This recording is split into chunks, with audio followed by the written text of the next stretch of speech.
what are the 3 things that trip me up as an Agile coach? Ooh, that's a good one.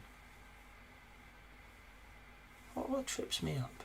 And this isn't because I don't get tripped up. It's so this is going to be personal to me because I believe everybody has their own response, as they should.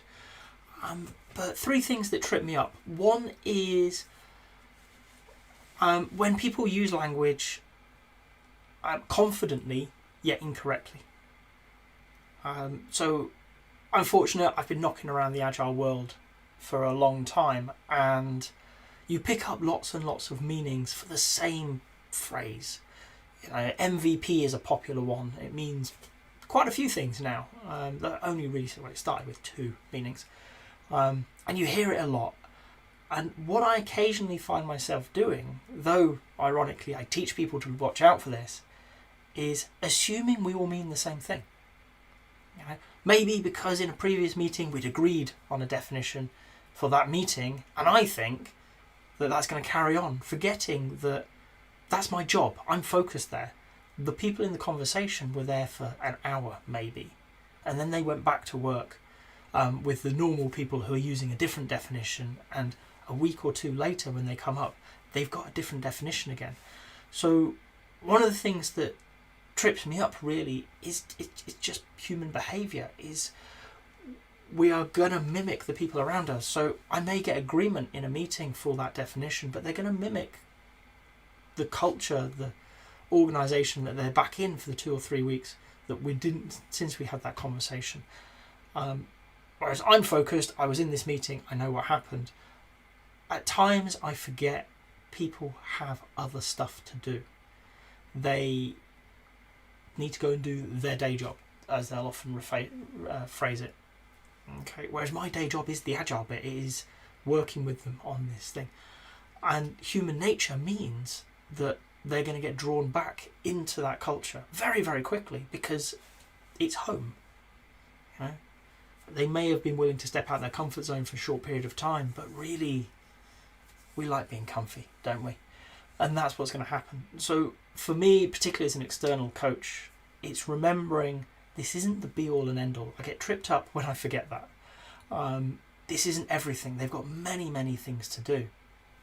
And that actually leads to the second thing, which is a similar thing, but goals, priorities. Because I'm working with a client, because I'm working with them, they're focused on me and we're having a conversation about how I'm helping them. I'm not the be-all and end-all. Sadly. At times I wish I was. No, actually I don't. But it's remembering that the clients and everybody else have a life beyond what you're there to do. You're there to help them for a period of time, and you may have a great relationship and you may be able to do great work for them. But ultimately, they've got a bigger job to do. You're there to help them with part of their role.